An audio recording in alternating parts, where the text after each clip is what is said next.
Welcome back to the Black Lotus Temple. It is April 22nd, 2024. Most of my videos usually end up being like close to 100% until I do videos like the one I did yesterday. See, people who want spirituality, they want, how should I say, they don't really want spirituality. They want religion. And when you talk about using a system that most people look at and say, well, that promotes violence, how can that be spiritual? They don't want to hear. They don't even want to open their minds to it. But you know what? And this is what I honestly feel. People don't want to hear teachings like this. And the reason being, and this is what I honestly feel, is because people are lazy.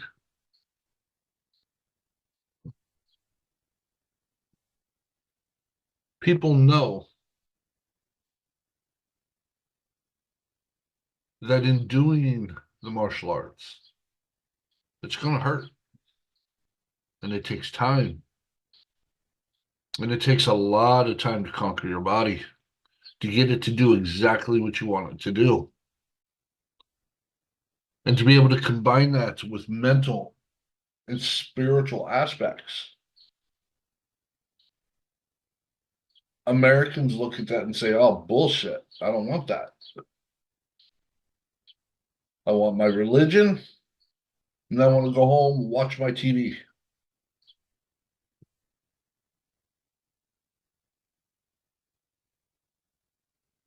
See, everyone looks at the Western world and says, oh, look at the accomplishments we've made.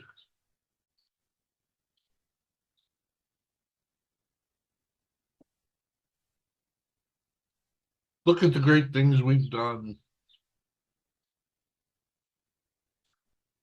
But when you truly look at it and you take the blinders off, we haven't done all that much.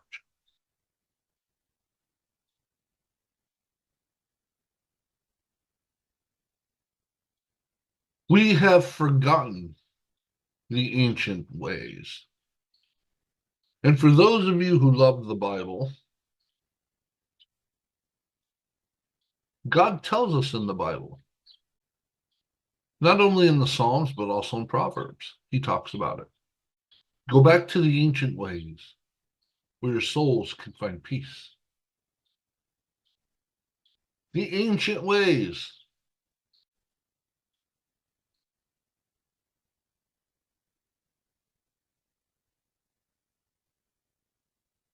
And this is what Doshin So did.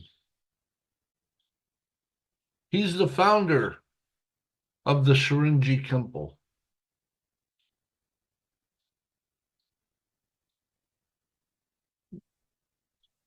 Now, what I'm going to read to you is not my writing. This is actually written from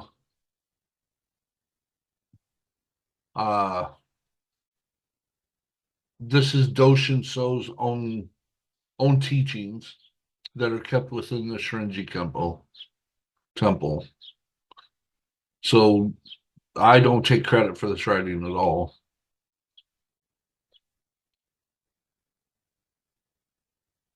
But let's listen to what he says, okay? And I quote, and this is Doshin So. He says this, and I quote, I compiled the teachings of Kongo Zen. They are teachings from the past, the simplest, clearest teachings in existence, preaching mutual respect between people. Kempo was used only as a means to spread these teachings, which, like the Bayesian mural have existed since ancient times. Only the organization has been changed to fit today's environment. The point is to use these teachings skillfully. Now, he goes on to talk about he had a vision of Bodhidharma. And this is what he says. He says, one night I had a dream. A heavily bearded Bodhidharma appeared, pointing out something to me with his finger, and moved quickly ahead. My own feet were stuck strangely to the ground and refused to move. I turned to Bodhidharma and desperately cried out to him to wait. Startled by my own voice, I awoke from the dream. Lost in thought, something flashed across my mind. Bodhidharma was telling me to follow him. I thought, this must be the revelation of Bodhidharma. He was telling me that no matter how eloquently one may speak, people will not follow on that basis alone. I became aware that such ideas must be combined with some sort of action, something which young people can undertake and enjoy in the long term. It must be a means of gathering people together, which has both interest and depth. I understood that I should combine my preaching with the instruction of the Arahantuan, a teaching of Bodhidharma originating in India, which I had practiced with great enthusiasm in my youth.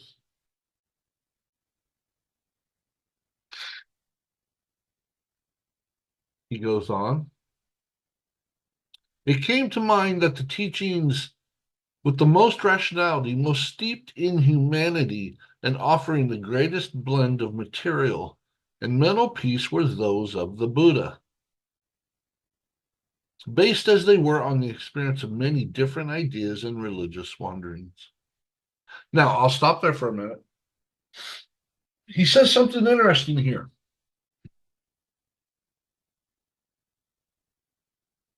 The teachings with the most rationality, most steeped in humanity,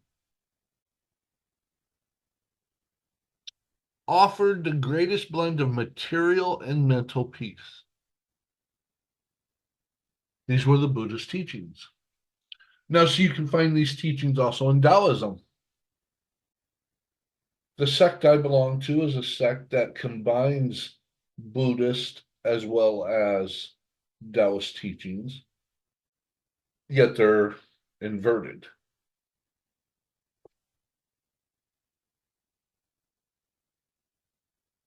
Now, the reason why I'm stopping reading right here is because I find that interesting. And why? See, when I grew up as a Christian. I was switching churches a lot because I was looking for truth, but I was still Christian. Now, isn't it funny? And I know I'm going to get a ration of shit probably on this. I could never relate to Jesus. And you want to know why? Because the church has made Jesus a man to be worshiped, not a man to be followed. And what I mean by that is, how in the hell are we supposed to match up to Christ? They say he is God in the flesh.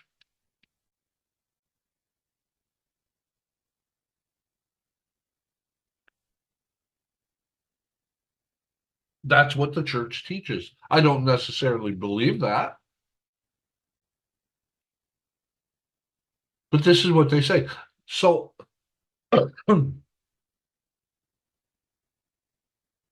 how does a mortal man or woman match up to Christ? Hell, how does a mortal woman match up to the Virgin Mary?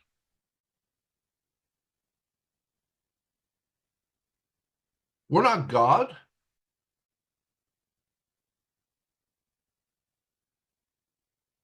although there are teachings that we are. of which I'll get into on a different day, but there's no way to match up to him.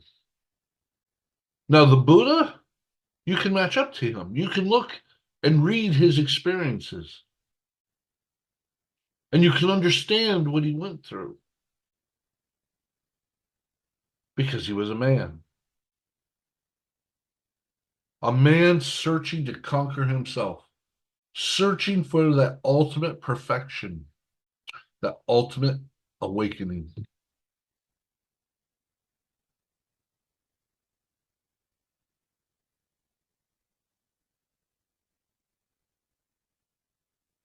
See, that's the difference.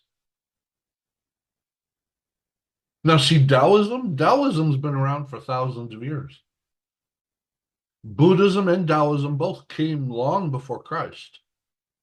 Now, see, when I became a high priest in the Nazarene Essene sect, they're more Buddhist than they are Jewish. Their Buddhism goes all the way back to the Bonpo Buddhists, to what they call the original Buddha. Shakyamuni, he's just one in a long line of Buddhas, according to the Nazarenes. As is Christ. Christ is just another Buddha.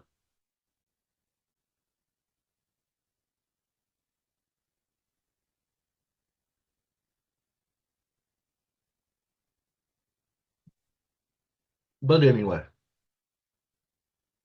let me get back to what he was saying.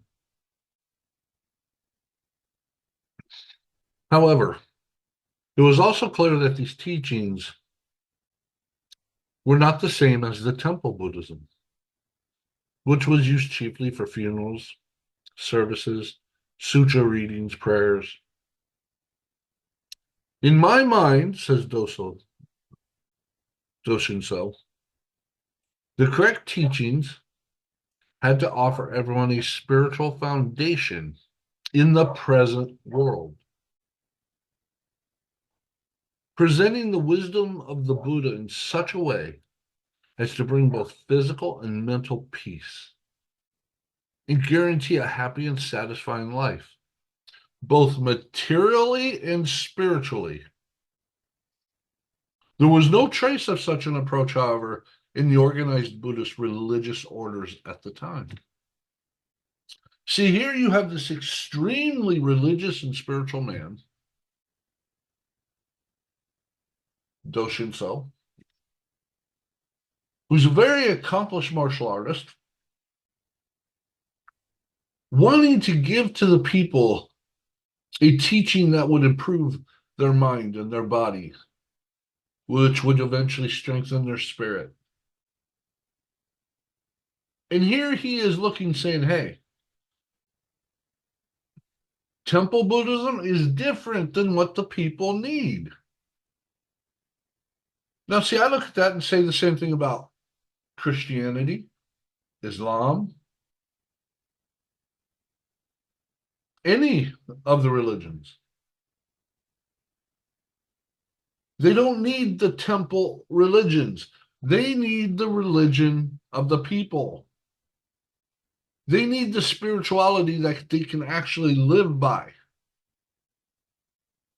But see, he wants a happy, satisfying life for the people, not only spiritually, but materially. He's not looking saying, hey, you can't be wealthy. He's not looking saying, hey, you can't own these things. But what he will tell you, and I guarantee you this, is you can own anything that you want as long as you don't allow them to own you. You have no attachment to them. And see, this differs also from Christianity, as well as most other religions, who look at you and say, money is the root of all evil. And then, of course, I'll have some smart ass saying, well, I'm sorry, it's the love of money. Either way, it's money. Being wealthy is a crime, basically.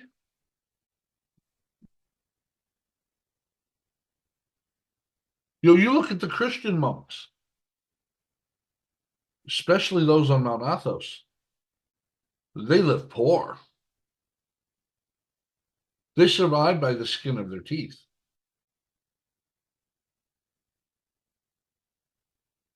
They practiced all these ascetics, and not that Buddhists don't,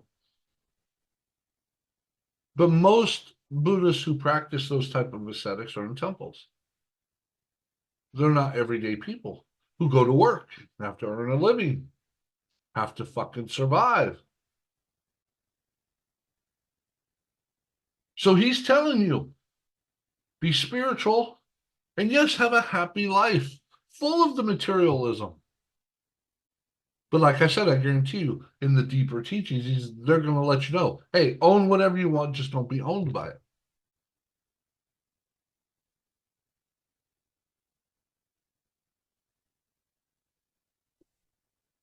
Because see, the whole thing behind this type of path, this martial way, this whole goal of Doshin Show, as well as others, is to learn the correct way with instructions in discipline, something that the Western world, if not most of the world nowadays, is severely suffering from. We don't have any discipline anymore. Our kids are fucking going nuts. The adults are going nuts. There's no discipline. People want to do whatever the hell it is they want to do.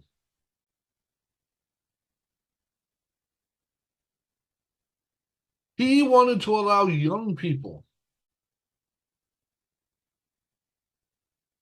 to develop mental strength, body strength. He wanted to instill in them confidence and courage.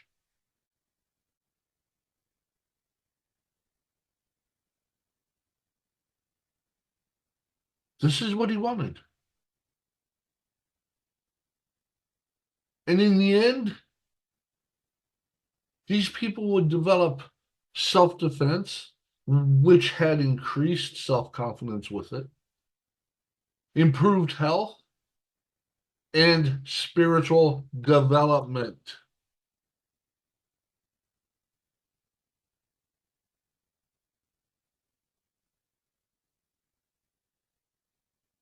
Doshin So said, and I quote, I didn't just want to start a martial arts organization. The level of corruption of young people in Japan after losing the war had me covering my eyes. In order to regain the independence of the dilapidated people of Japan, I wanted to create a place for education, to raise up young people with determination. End quote.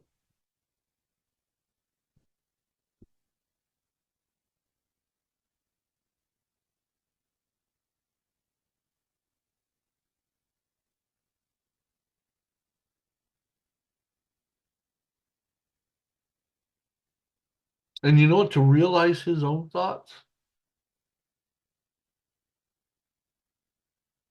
he combined the deep Buddhist teachings. And when I say deep, they're deep not because they can't be understood, but that once you understand them, you can go deeper and deeper and deeper into the same teachings and never stop learning something from it.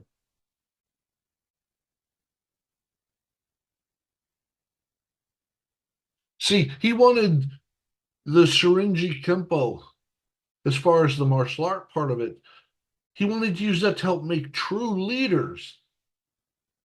And these leaders would be those who had already earned the combination of the three virtues that he considered mental cultivation, self-defense, and increased health. Because he knew this could produce harmonious personalities, compassion, kindness, and the power to build an ideal society.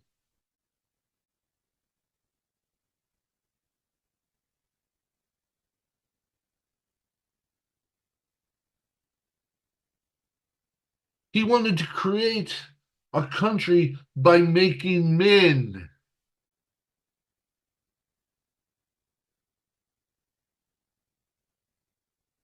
This is what his thoughts were. By making men, men who could lead, men who would be men, not men who sit there and watch their wives raped because, well, I don't want to do anything about it because I'll get in trouble. I've called 911. What more do you want me to do? Because men aren't men anymore, especially here in the West.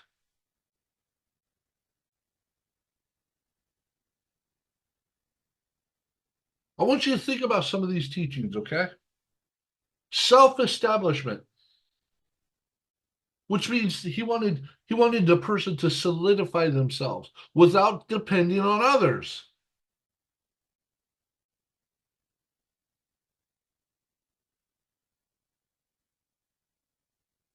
You have to be able to depend on yourself. He wanted to establish an ideal society. He often stated that heaven and paradise is not what the afterworld is, but what man could create in this world. Power and love. Power without love is mere violence, and love without power is of no use, for power and love are inseparable. He wanted to create a body and a mind that became one.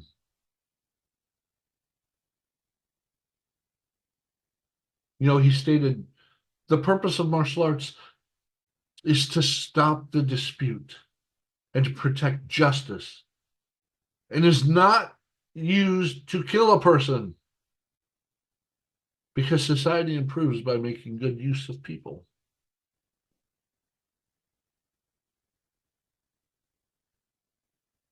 There's a teaching that most people find very stupid. And I mean, I have to admit, at first I thought it was kind of crazy until I started practicing it. It's when you get home and you take off your shoes and you align your shoes after you take them off. And then you watch your feet as you walk away.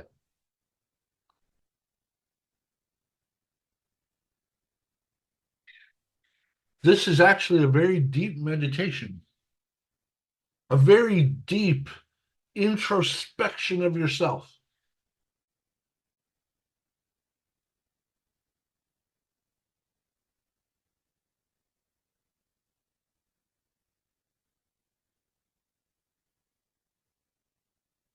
The martial path is a path that can fulfill men and women in every way.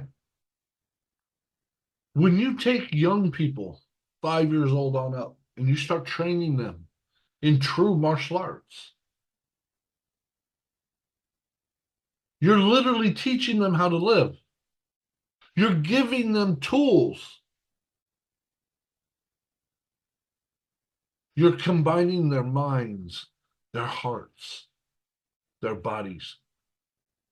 And in so doing, you're making their spiritual life stronger.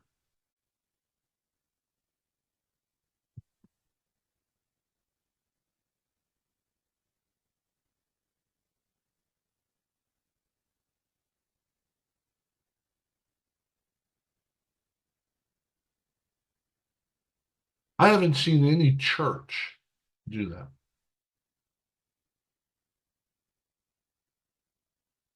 I haven't. And I'm sorry to say it, I haven't. I mean, I've seen churches that have done good things, but I've never seen a religion that's combined the mind and the body to create a spirit that is strong.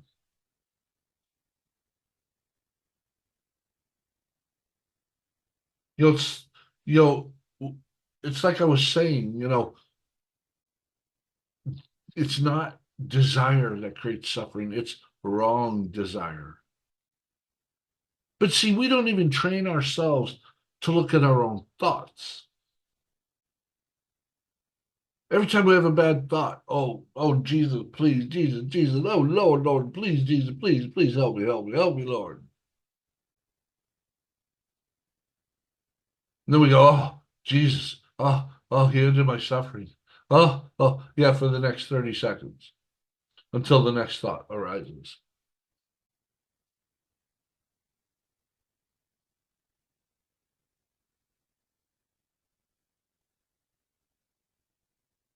See, we always want someone else to do these things for us. We want Jesus to save us. We want Jesus to purify us.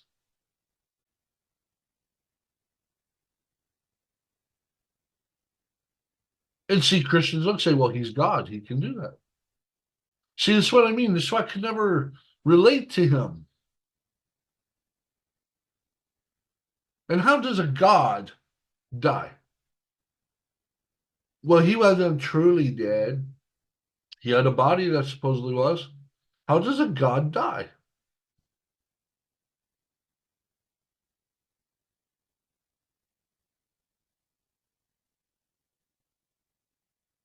See, none of these things ever made sense.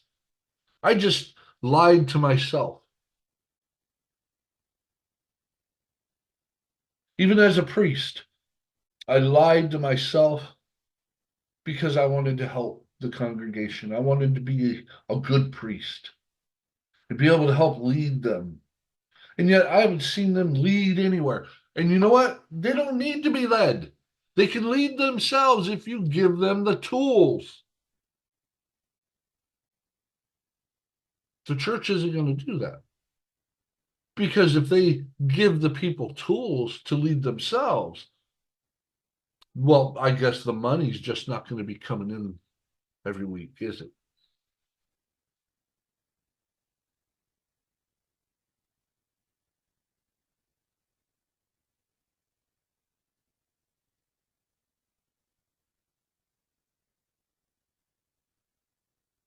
Well, I guess I'm going to let it there for now.